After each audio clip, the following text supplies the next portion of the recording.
Good evening and welcome to Gunner Shot. Today we're going to talk of the Northeast, Myanmar, and Bangladesh. And to talk with us and discuss and give his expertise on all this, with us is General PC Nair. First, let me welcome General PC Nair. Good evening, General Nair. Welcome to Gunner Shot. For the first time, you're on our show. So happy to be having you here. Sir, good evening, sir. Right? Thank you so much for having me over, sir. Your former And BGS. So good to be with you oh again, yeah, sir. yeah. For those of you who don't know, General P.C. Nair is a career infantry officer who's just retired as the Director General of Assam Rifles. He's given some in-depth interviews in News 9, ANI, and all, and he's pretty well sought after. And but that's a different story. I must tell you my relationship with him. When I was commanding the MNG area, he was my BGS. He was the pillar on whom So thank you, sir. I could dump everything, and Thank you. whatever problems I had, I used to call Brigadier Nair then and say, "PC, just do this," and it was done. And now I see that it's a matter of great honor for me that he's retired as the DG of Assam Rifles. Thank you, sir. And he's guided Assam Rifles at a period of intense stress. Let me explain that before we get into the subject proper. Never in my life has Assam Rifles been put under scrutiny the way it is being put under. It has never been fingers have never been pointed at Assam Rifles as an organization. It was for the first time in my life that I saw this happening in Manipur. It remains a fine organization. When I was commanding my brigade there, I raised the Assam Rifles Battalion under my command. I know what the boys are. It's sad that in Manipur alone, not in Nagaland, not in Assam, South Assam, anywhere else, Mizoram, and Tripura, where Assam Rifles has been deployed, has the integrity of the Assam Rifles come under question. It's only in Manipur. That's something which everyone who sees this show must understand. Because it's one of the finest forces of India. And now it has been held to hostage by our politicians, narrow minded politicians in Manipur. And the problem in Manipur is fundamentally political. So I leave it at that. And General Nair has had to guide the force through in this period of tribulation. And he's done it rather well. Right? The state is reacting to his candid views. But I think the state has to realize that you can't go and shake your own pillar. If you shake your own pillar, your building will collapse. And they are foolish enough to do all this. So things will change. But that is not my brief for the day. What we're going to do is we're going to talk of the Northeast as a whole. What I'd request him is first just give an overview of how the Northeast has changed, say, over a period of time. What is the current state in terms of communication, happiness, all that. Then talk of what's happening in Bangladesh. We'll hop on to Myanmar. And then we'll talk of Manipur. We must all realize the role of the DG Assam Rifle is not Manipur. It is the Northeast. Right? And if we don't understand how Northeast is progressing from a person who has the bird's eye view of the complete Northeast, then we are fools. So I'd like him now to, I'll yield the floor to you, Pradeep. Just take it the way you want. Your comfort zone, your thing. You're the man who's telling us everything from the ground, or rather, been recently on ground. We guys are sitting elsewhere. Retired old people like me are over. Your retirement journey has just started. Take it on. Thank you, sir. Um so thank you for asking me a question which is, of course, very close to my heart, and I'm really perplexed as to where to start from, given that I have this 2 decade or a little more than 2 decade worth service there. But let me begin by saying, since you asked, what changes have you noticed uh, over the years, there have been huge transformation changes that have happened there, from an area which was not in the mind, or not in the space of public mind for rest of the country. Now things have changed so much. The people there, for them itself, the major complaints were there is no development happening, we're neglected, there is no industry here.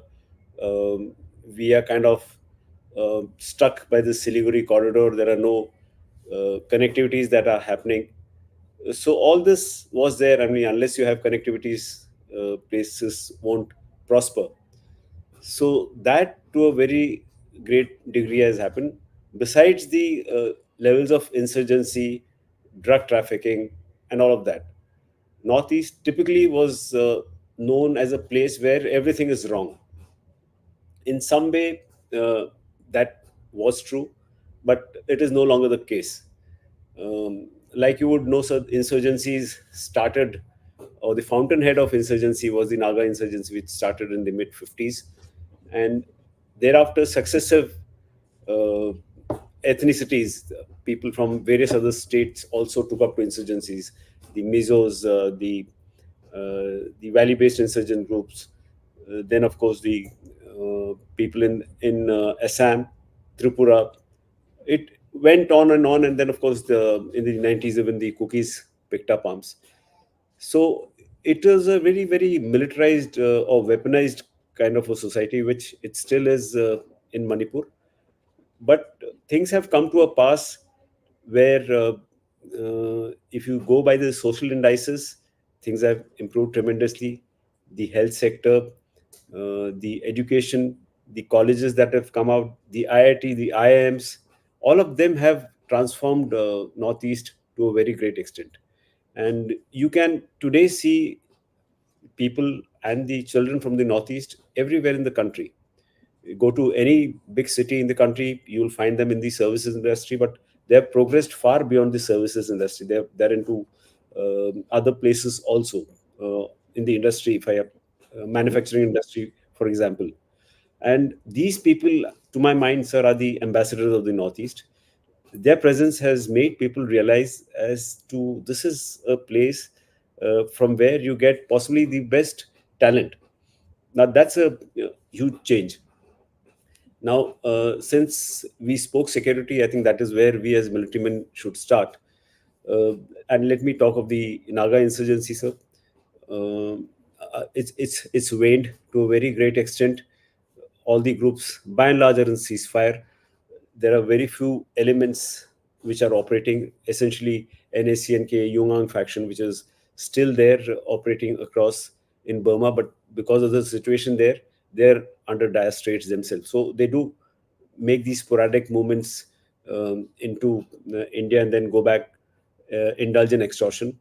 But while peace is there, there is no firing, there's no fighting. The Naga groups that are there in ceasefire are surely into extortion, which is an area of concern. Again, that has reduced from what it used to be earlier. People are now openly desisting. They actually refuse, which was something unheard of. And everywhere in the Naga Hills, when I say Naga Hills, it transcends Nagaland. It's also, I'm talking of Yeah, South, I'm also talking of Manipur, parts of Assam also, sir. Here there is a huge transformational change. People want peace, and people are getting peace. Uh, Let me talk of South Arunachal again. This is a place which is not spoken of much, but the effects of Naga insurgency are there. You have a large quantum of Assam Rifle troops that are still deployed there. Pangsau Pass, which you know of, so astride that, very often there are still attacks that happen, the Yungang faction particularly, they do come.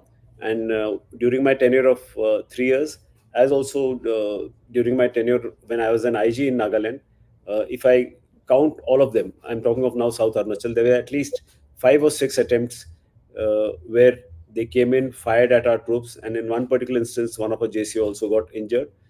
Some of their factions got killed also. But there is no groundswell of support to them as it existed earlier. Uh, Earlier, they thought it is a matter of right for them to collect these taxes, as they call, but extortion as we know it. But that is no longer the case. Yes, it is there, but reduced greatly. Let me talk of Assam. You know what is Ulfa I is now a ramshackle kind of an organization, but we surely should not write it off, given the fact that Paresh Barua is still in Ruili, Yunnan. He continues to be there. What exactly he's doing, we don't know, but surely the Chinese would be using him in a big way. And it is not necessarily to stoke insurgency in Assam, but through him, using him as a conduit, weapons may be supplied. Possibly is being done to the Naga insurgents, to the valley-based insurgent groups, to even Kuki factions, or for that matter, the other factions which are under ceasefire. While they are under ceasefire, it is not that procurement of weapons have stopped. They will continue. It will be a hedge that all the factions will use. So that's a point of concern insofar as Alpha goes. Otherwise, the current dispensation has come down very strongly on them. It's more or less absolute peace now. There are hardly any places where ASPA is there in Assam. Let's talk of Tripura. Sir, Tripura is totally peaceful. Very recently, two major factions have also, I think this last month only, that they came on board and signed a final peace accord with the central government. So Tripura is also now totally peaceful. Mizoram, of course, so it's only those 20 years, 1966 to 1986, till the peace accord got signed, that Mizoram was in a very bad shape. But now things are very different. Uh, but in terms of improvement economically, financially, industries have really not gone to Mizoram, which I feel is an area of concern. And now, what is worrisome for Mizoram is also the large influx of refugees who come in from Myanmar. Official figures are 30 to 40, but some say it could even be 60. Now, there again, there is a difference. Why this variation in numbers is, while I think personally that 60 to 70,000 may have come over an extended period of time from 1st of February 2021, when this fighting broke out there. The point is, many of them have gone back also. So whenever the violence levels has reduced, and anybody in They've gone. their right thought they want to go back. In our multiple interactions with them, they tell us we want to go back. It's not that we want to be here. So I would put it at about 30,000 to 40,000 thereabouts. Few of them are indulging in petty thefts, burglary, and all of that. So while there was an open support from the Mizoram government, the people there are not very happy now with these refugees who have come. Some of them are being employed as domestic help, but by and large, that overwhelming sense of welcome that was there doesn't really exist anymore. Otherwise, it's a peaceful state. But Myanmar, of which we shall talk later, the fighting that is happening opposite Myanmar is of particular concern. Yeah, we'll Uh, talk of that. We'll come to that. Yes, sir. And what I want to specifically bring out here is, astride Myanmar, Mizoram, the complete border of Mizoram, where it borders Myanmar, there is no post of the Myanmar army or junta, Tamadao as we know it. So that is an area of concern. All of them have been taken over by the PDF. Opposite Manipur, again, the Myanmar army only has a presence opposite More and Tamu, and they will hold that at all cost with the maximum strength that can be put there. But otherwise, nowhere opposite Manipur is Myanmar army again entirely taken over by PDF. Opposite Nagaland, Myanmar army is still holding, and we'll talk more of that later, sir. Now, the state Yeah. that is left is Manipur. Now, this is something, I mean, a lot about Has been Manipur has spoken. Yeah, we'll been get back to spoken. Manipur, but So, we'll get back to Manipur because but in that's an terms of, open source yes, so we'll touch that separately, sir. separately. So Yeah, we'll now come to, let's say, Bangladesh, and then go to Myanmar. before we get to Bangladesh, you made some very important points which I want to highlight to everyone. So, uh, about the Northeast, because many times our thing that we don't see Northeast as a whole, because unless people get the larger picture which you painted, a lot of things will go out of the way, right? uh, you spoke of today Northeast occupies the mind space, and that feeling which everything is wrong has gone out of the equation. I think it's very important. Northeast, a lot of people from the rest of India want to go to Northeast, have an interest about Northeast. Okay, with the improved connectivity there, communications and things like that, things would have changed dramatically. In my own tenure, which I first went to Northeast in 1980, and the final tenure of mine, and or rather when I signed off from the army in 2016, there are a lot of changes which had taken place, and now 8 years later, much more would have gone through, like you rightly said. Uh, what again, a point I think is very important point which you made is about the weaponized and the militarized society. And this is largely because these are all tribal societies in tribes who live off the land in jungles. They generally are warriors who are hunters.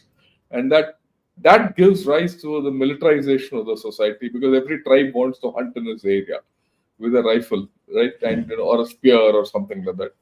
And so that I think is a very important point you have made. And yeah, I see a huge influx of people from the Northeast in the rest of India, which was not there 5, 6 years back. Let me give you my own example.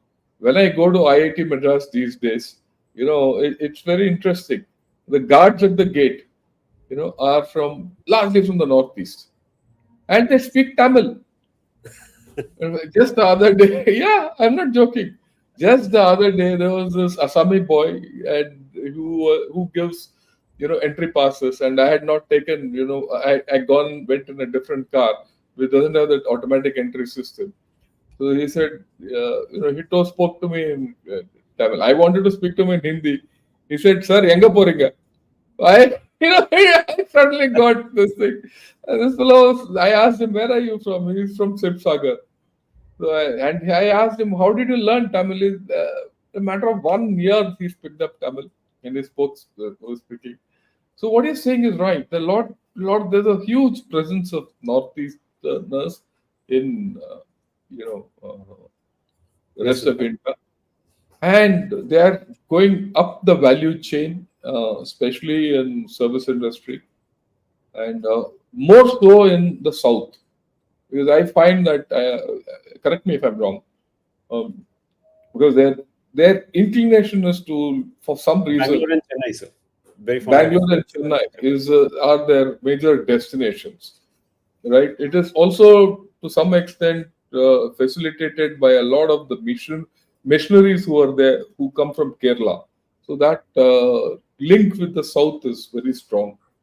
And I agree with you. There's a huge transformation in the Northeast, and this is something important. All those who are viewing must understand that there's a lot happening in the Northeast, which is good, right? It just don't put make the broad sweep of Northeast is backward and all that. It was not so, right?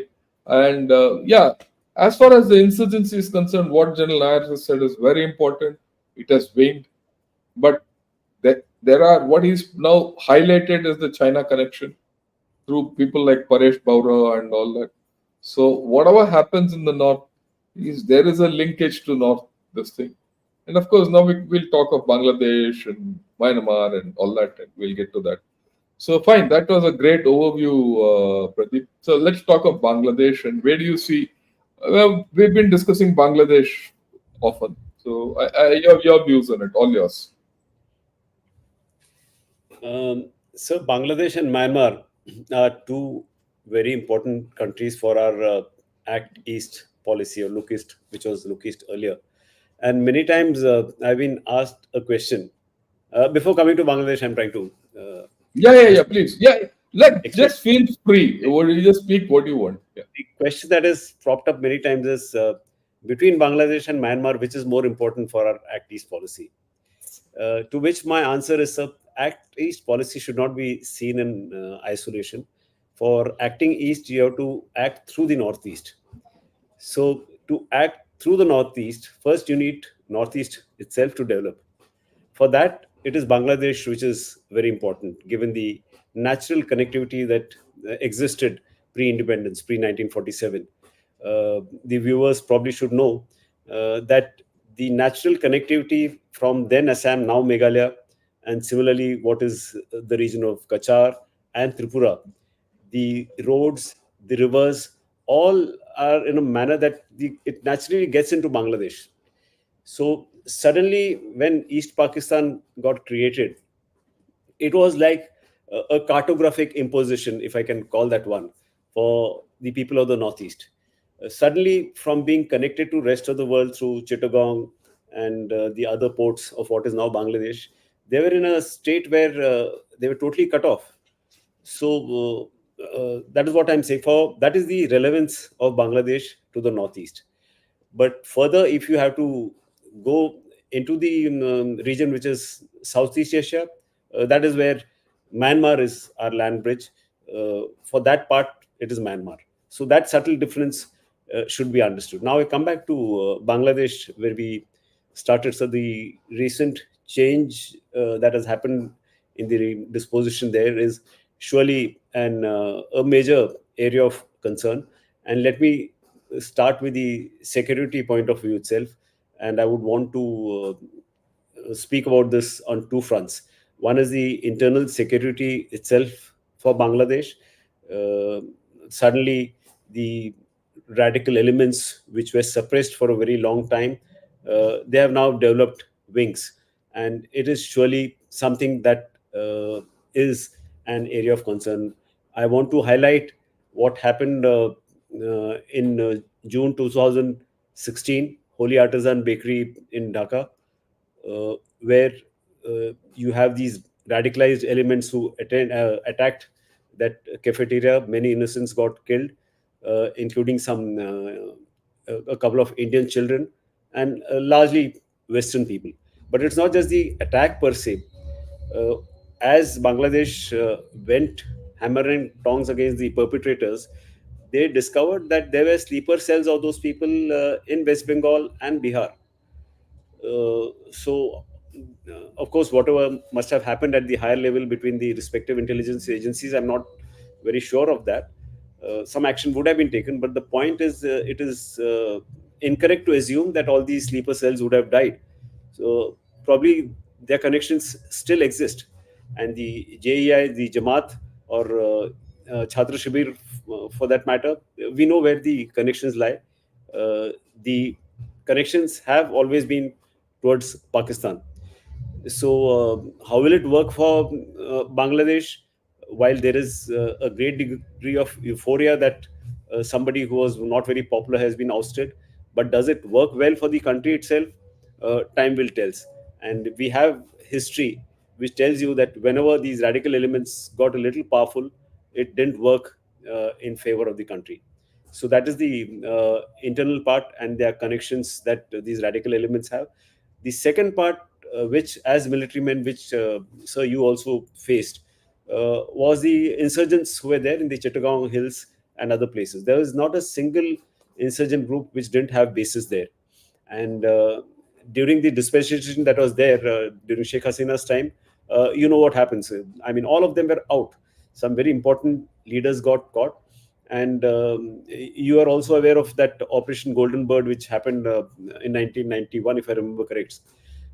So that is a clear, for people who have not read that, must read that, how the arms got dropped. It came in ship, and it was going through Myanmar, and it was to go to the northeast. Again, you had factions of the Nagas and the other hostile groups of the northeast who were taking all this arms consignment. And that was the first joint operation that was done between Indian Army, Assam Rifle, and the Myanmar armies. Very successful. But the point to know here is that uh, this is an instance uh, which came to light. But there would have been some other instances also when such kind of arms drop or arms carriage would have happened through Bangladesh. So today, as security men, for us, what is of concern is that these areas may again get activated, and support to these people will be given. And the foreign players, who are all, we know who the foreign players are who've been constantly playing here, Pakistan and China largely, will surely try to encash on this change of dispensation that has happened. So that's from the security point of view, sir. Economically, both the countries are intertwined, have been intertwined for quite a long time.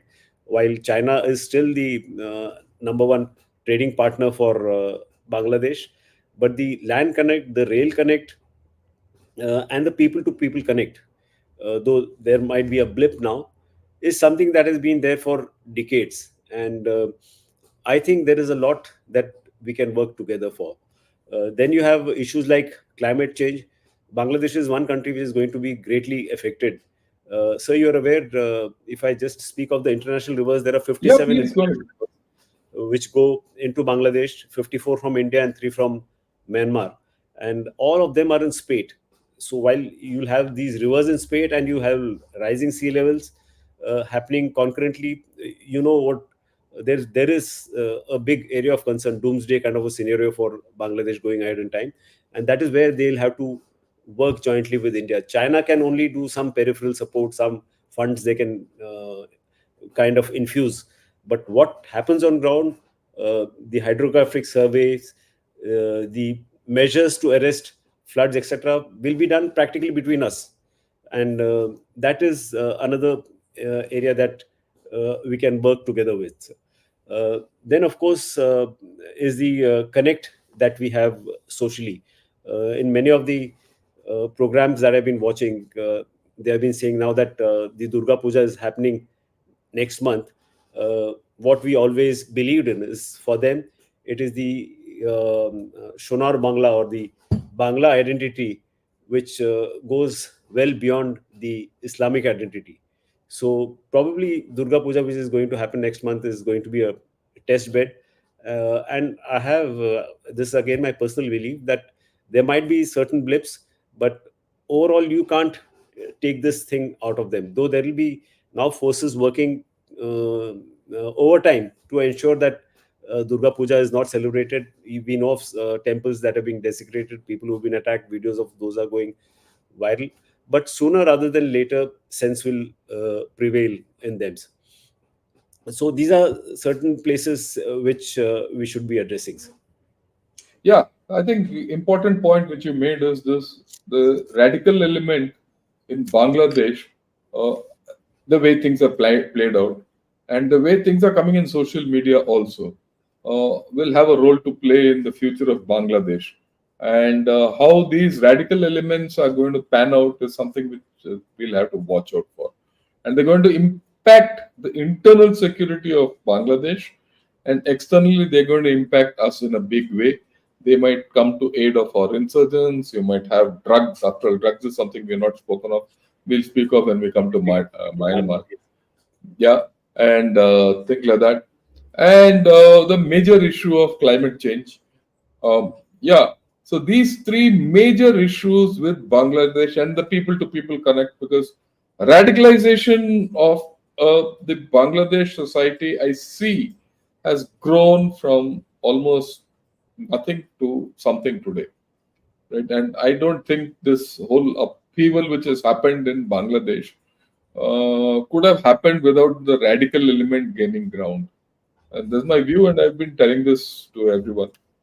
And one has not heard of Hindu temples being desecrated and all that.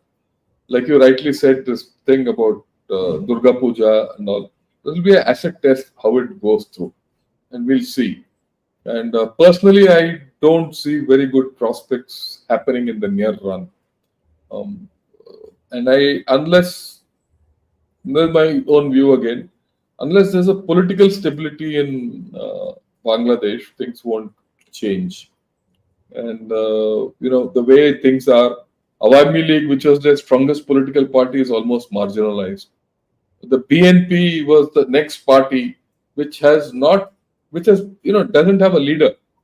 Whether Tariq Rahman was sitting in London, or Khalida Zia was not very well, and I think she's gone back into hospital. So it's a leaderless party with no great grassroots following.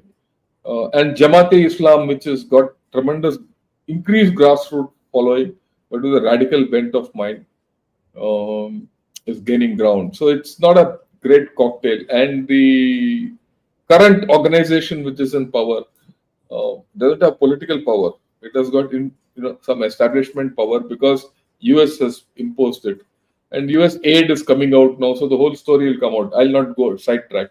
So we're going to have issues with Bangladesh. Very well brought out. Yeah, let's go to Myanmar and talk of Myanmar. Or unless you want to add anything, you're welcome. I just want to add one thing, sir. The general thought process of feeling is that now that Awami League is gone, it's BNP which will come, whether there's a leader or not. Her son may come or somebody else may come upstage. But I feel it is not worked that way. The Jamaat doesn't have any political weights. I mean, if there's an election today, it is very unlikely that it will come to power. But it has a lot of nuisance value in terms of coercing people, spreading violence, all of that, trying to polarize people. All of that they will do. So what is of particular concern is that it may not be very simple for BNP also to come to power straight away, given that they don't have one particular leader, and Jamaat will not want to shed powers. There is also the influence or interference of other countries. Who are the people they want? One doesn't know. But what we must also remember is that this present system which they have, a caretaker government, as per their constitution, is supposed to be only for 3 months. So it's over 1 month, and there is a lot of support that is being coming to him. People are saying, so I think it will go beyond the 3 months that it is Yeah. supposed to be for No the doubt. constitution. Yeah, I mean, no doubt about it. Given that both the parties now don't have any leader uh, who can stand out as a prime ministerial candidate, it may go well beyond 3 months, and the interests that are there in this. So that is the point I wanted to make. Yeah, you're right. The interests there are very clear. China has interest, Pakistan has interest, and USA has interest. Every day as days pass, the interests are coming out. And the US aid, which is a conduit for regime change, which is a regime change. It's established. It's not happened here. It's happened in 20 other revolutions, or you call it, or regime changes which US has instigated, including the Maidan revolutions of Ukraine. You go back to 2004, 2005. The USAID has a role, and they have come out with those for 200 million or whatever it is, where they'll bribe the top lot they'll run. So Bangladesh is in for pain. Though many Bangladeshis who come here, they vent their anger at India. Bangladesh is not going to go to pain because of India. It's going to go to pain because of USA. It's going to go to pain because of Pakistan. It's going to go to pain because of China, and most importantly, the people of Bangladesh. They have to decide whether they want to be in pain or not. That's their choice. Let them be what they want. Right? Yeah. Right. If you're okay, done with Bangladesh, Yes, we let's can go come to to Myanmar. Myanmar. Yeah. Now, this is a very important country on our extreme east, and I would want the viewers to read up a little more on Myanmar. It is a very, very complex uh, country. If I've heard many people saying that in India, Manipur is very small, but it is the most complex state in the country. Similarly, Myanmar is on a larger scale a very, very complicated country in the sense it's a country with the longest with the longest Civil War. duration where the military has been in power. From the time they seized power in 1962s, they have constantly been in power, except for two occasions when democracy got tested, and uh, it failed, seen from the junta's point of view. Now we need to understand that the major constitution in Myanmar are the Bamars, who form 68% of the population, and they're strung astride the Irrawaddy basins, starting from its. Uh, PC, 1 minute. Let me interrupt you. Uh, Gentlemen, those who are watching, I would like to tell you very clearly. You can have any comment you want, but if you're going to get personal and talk nonsense, I'll throw you out. I've already banned 2 people, and I'll ban more. You in Ghana short, you have to be know how to talk and put your comments. If they're offensive or abusive, I'm just going to throw you out. Period. After that, we'll talk. Yeah, please go ahead.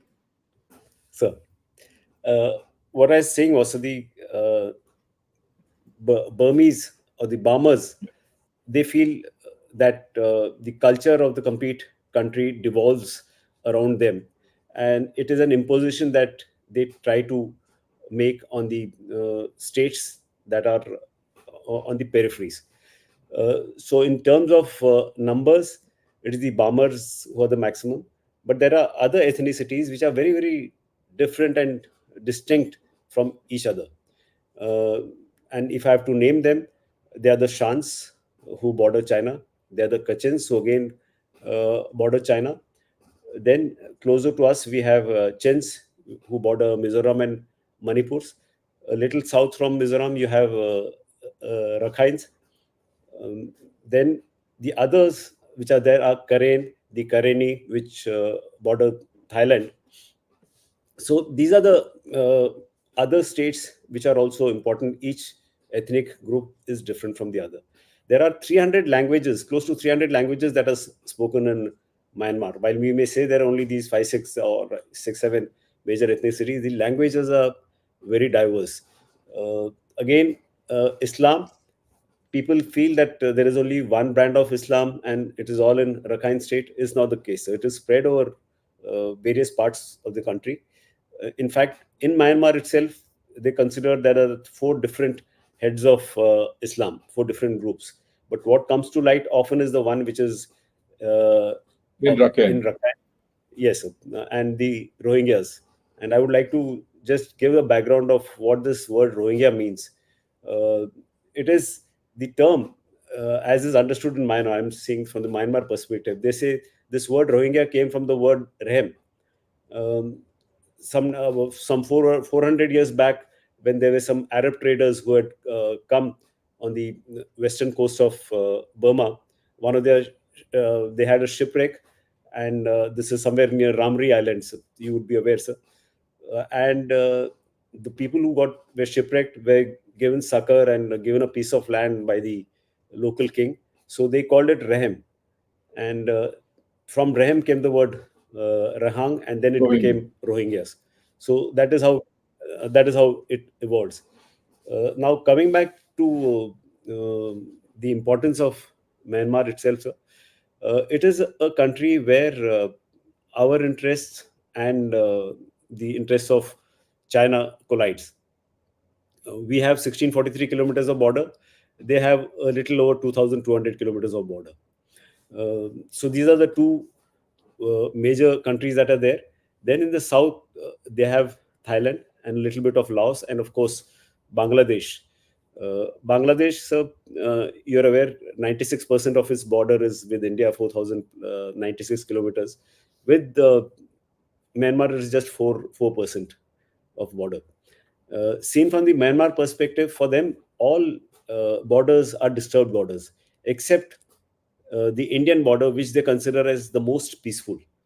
We have these cultural and centuries old linkages, but other than that, it's a border where they see no trouble coming at all, which is why the least deployment of the Myanmar army is along the Indian borders. If I have to put in perspective, where you would have one battalion of Assam Rifle on the border, opposite you will just have a platoon, or at best a platoon plus, not even a company. So that is the difference that exists there on ground. But for them, the most disturbed border is the Chinese borders, Chinese and border, yeah. Chinese border, and in that, Shan states. Now, Shan state again, sir, if you see, if it is cut from the center, the northern Shan state is the one which is opposite Yunnan and very troubled. Everything that can happen wrong happens there. You have the largely the Wa, and the United Wa State Army is a insurgent group which has a strength of anything between 25 and 30,000. They have artillery guns, they have missiles, they even have helicopters, and they have air vehicles, tanks. So all of this comes from China's. The other thing is, in this part of Shan state, the language spoken is Chinese. The currency is renminbis. The Wi-Fi connection, everything comes from China. But they have a Myanmar flag also, that is only symbolic. But there is no control of the Myanmar government over this. The southern part of Shan is again an area of concern, because that is the one which forms the part of Golden Triangles. So all the poppy cultivation happens there, and I've been speaking of the increased poppy cultivation that has been happening in the last 1.5 years, largely here in Shan State. And this part of Shan State contributes 86 to 87% of all the poppy cultivation that is happening in Myanmar. After this, the next is Kachin, and then Chin. In Chin, sir, it is only 2% of poppy cultivation of complete Myanmar, but still it is an area of concern because it is largely opposite Next to Manipur. So that when we come to Manipur, we shall speak about that. So this state is the most troubled state for it. So is the state of Kachin. In the south bordering Thailand, you have Karen and Karenni. Again, they have their respective groups which are fighting. The point I'm trying to make is that today there are 35 ethnic armed groups, or ethnic armed organizations as they're called in Burma, who are fighting the Tamadaws. And it is not just this 35. Then after 1st February 21, the PDF came into existence in May 21. So PDF, as our viewers are aware, is a loosely strung group of multiple people who have taken up arms against the Myanmar army. So now, other than these 35 major insurgent groups that are there, you have this PDF. And people have already read up about this Three Brotherhood Alliance, which has TNLA, Tang National Liberation Army, MNDA, Myanmar National Defense Army Alliance, and the third is Arakan Army. So all of them have made major forays in Shan state. That complete line of communication into China is controlled them, and totally under the patronage of China's.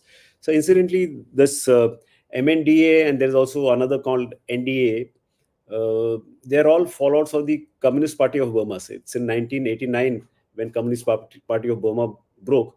Uh, it has a great Chinese influence. They broke into these two groups and some other groups, but all of them are pro-Chinese. That connection with China has not gone. So that is a major area of concern.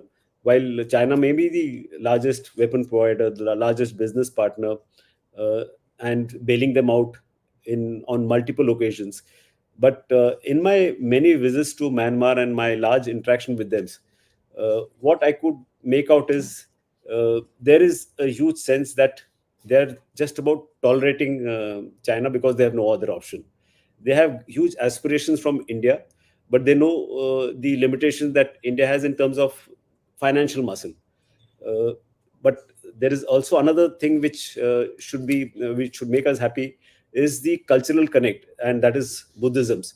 Every Buddhist in Burma, it is not only the Bamars who are Buddhists, even Rakhine, major constitution is Burmese.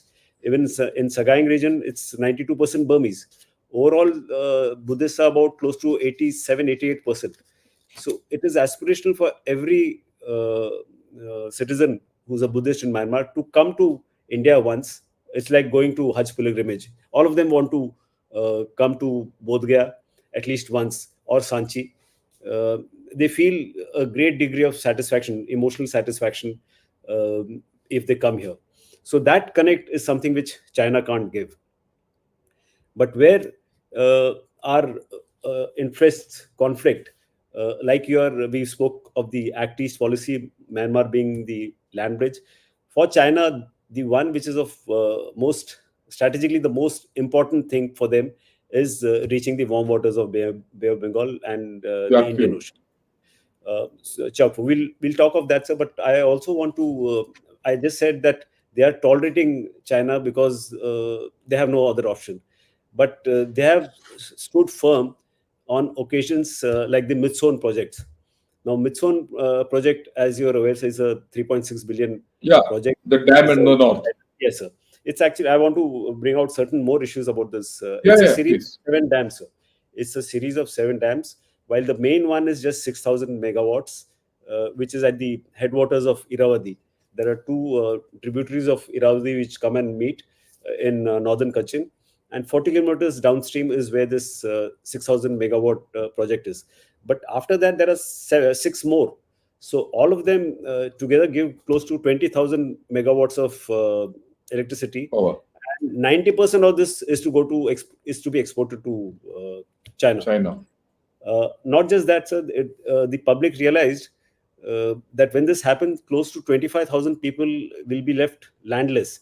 Close to 800 square kilometers of what ground will be submerged underwater. Besides the other ecological damage that it would cause. Um, Plus, another thing which doesn't come out is the Irrawaddy for them is something like our Gangas. Uh, Ganga. they associate Yeah, their culture with, and they would not want anyone to tamper with what they feel is the origin of their culture, which is where Irrawaddy started. So they stood their ground, and successive governments, whether it is a democracy government, including that is when ASS Aung San Suu Kyi was in power, she also did not straight away sign the deal. She ordered a commission. She knew it's a hot potato which she can't touch because there is huge public resentment against that. So successive military governments have held that, and uh, now also in multiple visits, back and forth movements that happen diplomatically between China and Myanmar, they bring this point out of Mission project. But China, I think, has realized that Myanmar is playing a game, and this eventually they may not get it. So now they've developed certain alternates in Yunnan. Much of this electricity, 90% of it was going to develop Yunnans. Now they've developed alternates. They've developed solar energy there, wind energy, and also they've developed alternates. But they are still pressing on to Myanmar to kind of pay the money that has been invested for this with a lot of interest. So that is an area of concern. But coming back to what we were speaking of is Chokfu, sir, is the strategically most important is the oil and gas pipelines. So while the oil would come from the Middle East, from where it comes, it cuts down a distance of close to 3,000 kilometers besides the Malacca dilemma, which they have. But more importantly, also 7 days of transit for the ship. So 3,000 kilometers and 7 days of transit is what it saves them. The other one is the gas pipeline, which runs parallel with this. Now, what I want to bring out here is, uh, this gas, when it was discovered there, it's offshore again.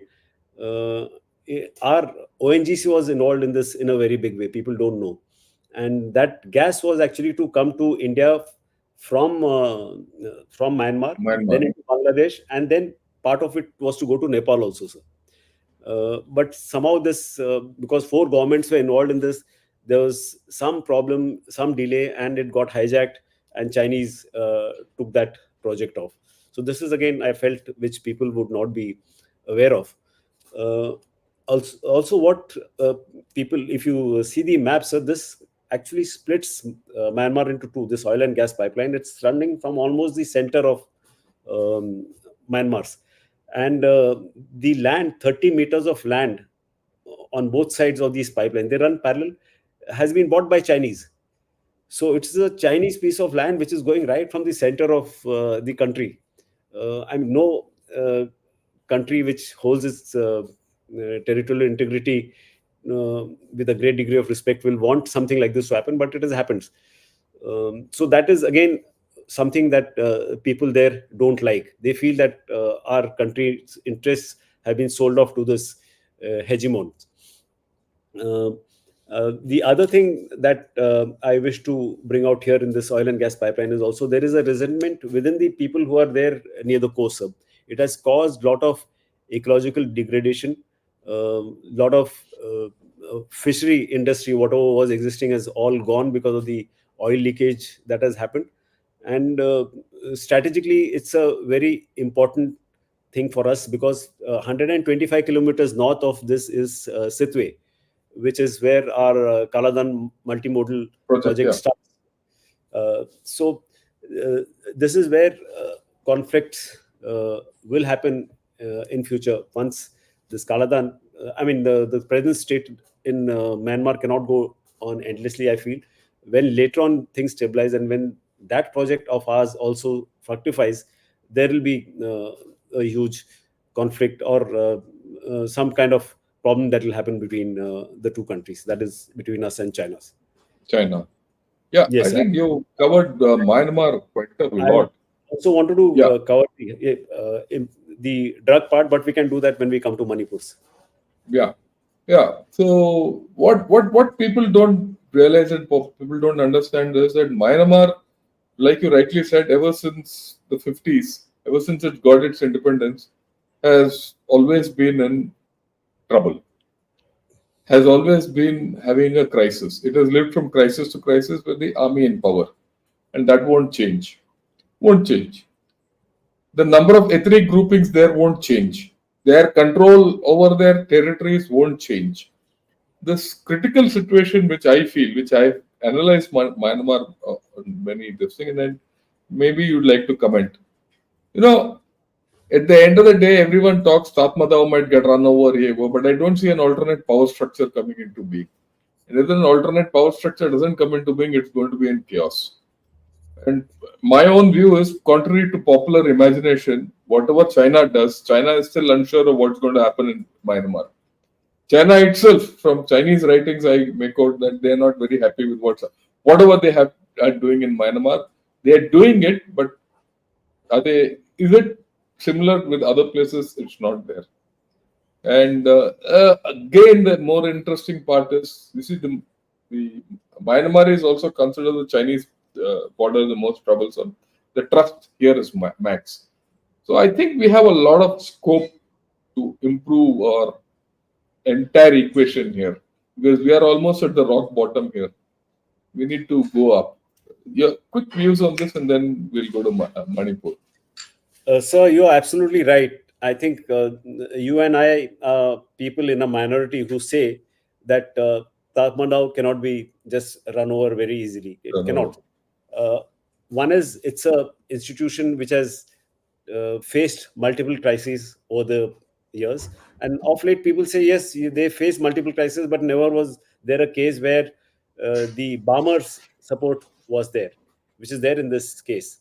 But what people tend to forget is while Tamadaw itself is very powerful, people say the strength is just about 3.5 lakhs. There is conscription that is happening. Again, we are not sure how many people have been forced into getting wearing uniform. But the biggest player in this is China. China realizes that in its own interest, uh, it is necessary for the Tamadaw to be in power, and it will do everything to ensure that Tamadaw doesn't fall. And I am saying this in many places where I've said they don't agree because what is coming in the no. media, the most read media house there is the Irrawaddy, sir. Now, if you read the Irrawaddy, it's again a publication sponsor from the West. They will make you feel as if Tamadaw is going to fall tomorrow, sir. They will never fall.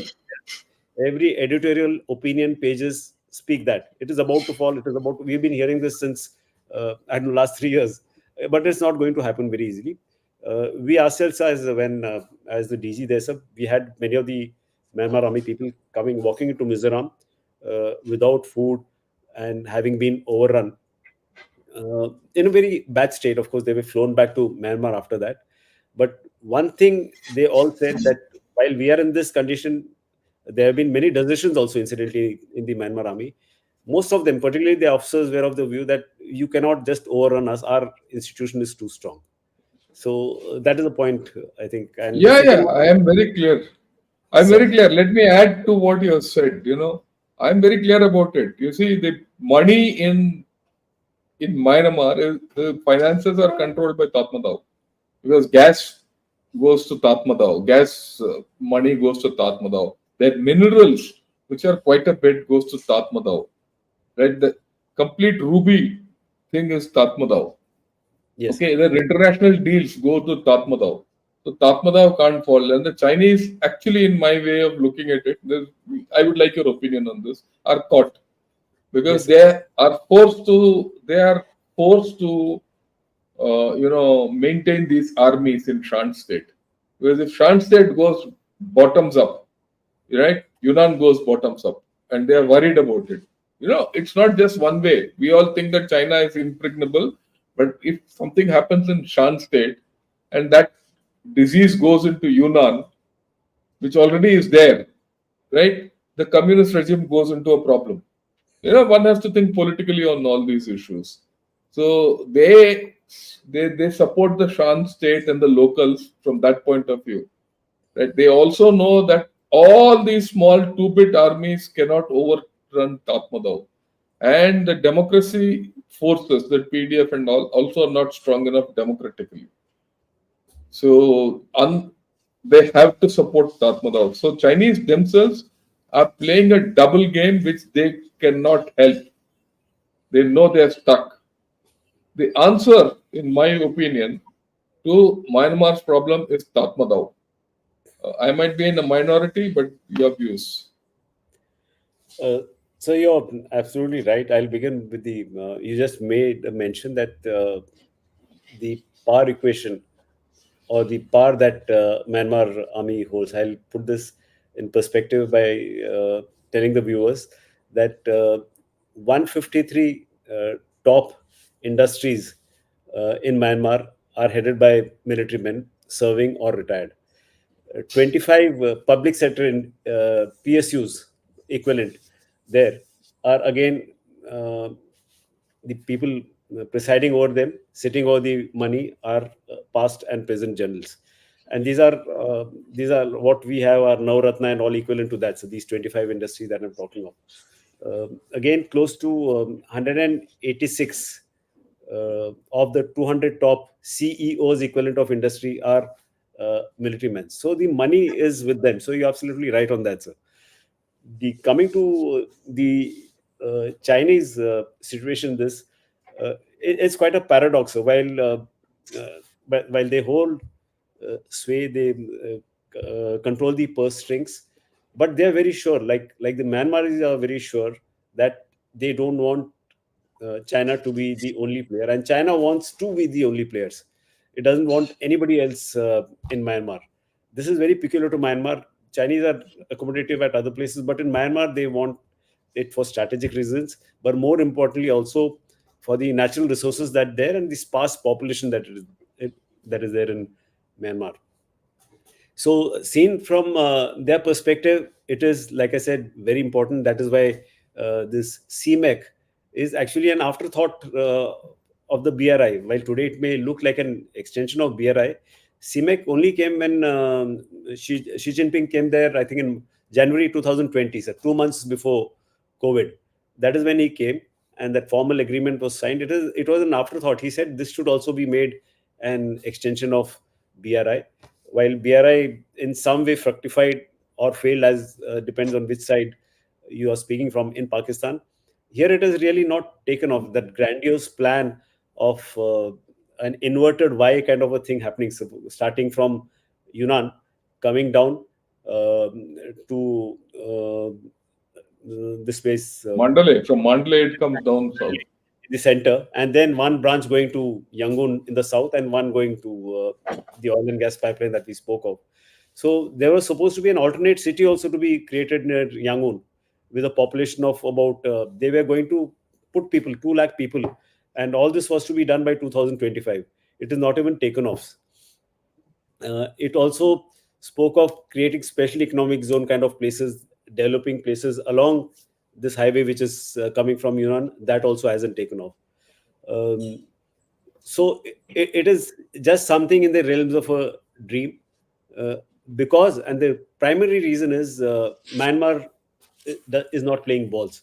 Anything that the Chinese ask for, they'll put a committee to study it, and with no date by when the study has to be submitted.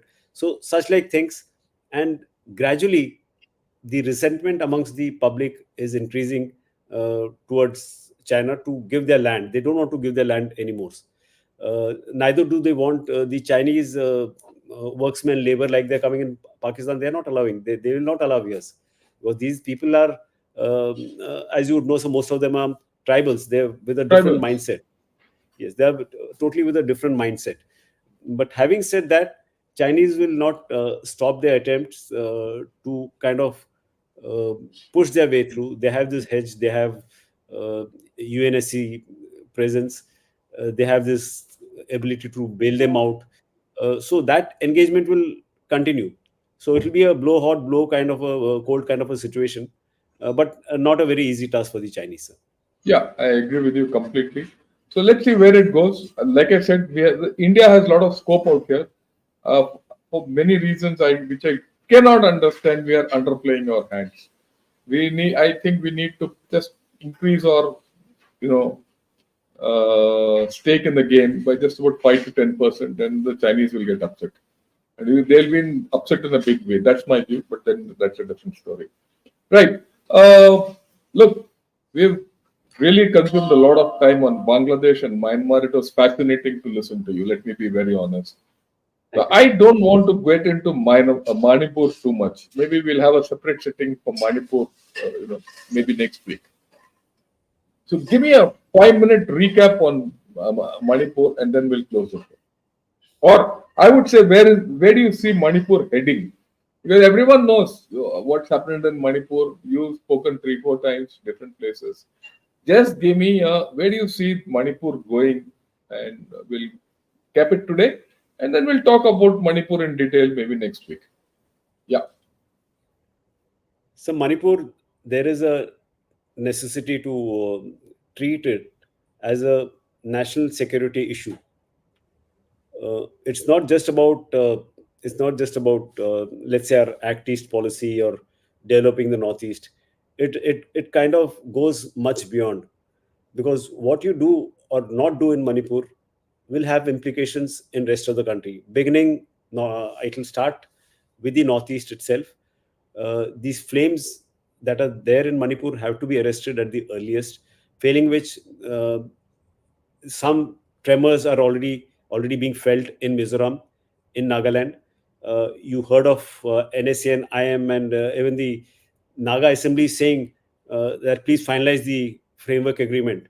So there is a sense of disquiet. There's a feeling that our brothers and sisters in Manipur across are having a tough time, and probably something needs to be done at the earliest. Even our framework agreement, something has to come up finally. So that demand, I see it increasing. Uh, I'm talking of Northeast, so Mizoram also, it is one part we spoke of the refugees. But if the situation in Myanmar doesn't improve, this influx of refugees will increase, and by extension, so will the proliferation of weapons, so will the proliferation of drugs. Year on year, sir, I've been in my other interviews, I've said year on year, the amount of contrabands, particularly drugs, has been Has increasing a lot, increased. have increased. So, what is happening in Manipur will spread to these two states to begin with. Then, obviously, it will be Assam will be the next, and gradually this will spread. Uh, you heard, one has heard in the media, and one has seen also that some happenings in Kerala, some happenings elsewhere. So it has a larger ramification. But more importantly, what one must also be worried about is the foreign hand. We spoke of Myanmar and how easily weapons are available here. Uh, these will come in. We the force which is always blamed is Assam Rifle not doing a border guarding duty adequately, to But which that's my not. refrain has been you have to have more troops there. Uh, that is in some way you'll be able to erase that problem of not just Manipur but the other states also. Uh, the minds of the people are very, very polarized. That has to be in some way. It can only stop if people in Manipur get involved in this. It's not any external agency. We can keep saying that a greater role needs to be paid by the government. Yes, political statements have to be made, but the starting point has to be the people's, and we have to work back channel. We tried that in June last year, sir, and it was almost successful. And but that video of those two women being paraded went viral, and thereafter things have not come back to normal. So what I'm trying to emphasize here is that there is a necessity of backdoor uh, talks to happen, and people who have adequate knowledge of Northeast should be put into this. They should be seen as they should be neutral, and they should be seen as neutral. And there are many people here, and I feel uh, from the uniform community itself, there will be many people who will be able to help, besides certain bureaucrats and uh, other people who have operated here. So that Yeah, is I how think. I. Yeah, I think you've given a small overview of Manipur. What we'll do is next week sometime we'll think of a suitable date for both of us, and we'll talk of Manipur in detail and what are the likely outcomes and what are the likely solutions. Uh, Rather than focusing on whether drones have dropped bombs or not, that is a inevitability. If it does not drop today, it will drop tomorrow. That I'm not too bothered about. But we have to get the larger picture. And for all those who are seeing this video, I would like to put across something. The solution in Manipur is political. The tools are the forces. And today, the tools of this whole story are more in you know discussion than the political solution. And the political solution has to come from the Metis and the cookies there. Okay, and I'm not going to ask even the old DG Assam Rifles to talk about it because he himself is at some place become part of the problem. I don't want to give him that cross. Me, I'm sitting far away, I see it.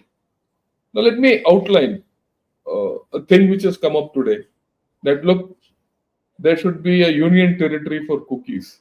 What will happen if there's a union territory for cookies? Right? Then someone will say, what about after all, Manipur is inhabited by Nagas, Metis, and cookies. Nagas will say, "What? Give us our territory, right?" And then Metis will be left with that little valley, and they'll lose, right? And Nagas, if they get that territory, they'll say, "Why should we not have a Naga limb?" If there's a Naga limb, then they'll say, "Why not incorporate part of South Assam?" And then they'll say, let us take uh, Arunachal, Tirappan Changlang district and the Dima Hasao district of South Assam. People will talk like this. That's the natural flow where this is going. And then cookies themselves, someone will from Mizoram will say, "Oh, why don't we put this Mizoram, this union territory as part of Mizoram?" All these movements will start. And incidentally, all these ideas have come to me from people there. They are not come from heaven or my own head, right? So I can see the previous DG Assam rifle smiling because he knows what I'm talking is right. Okay, and this can take the whole lot of Northeast into a tailspin.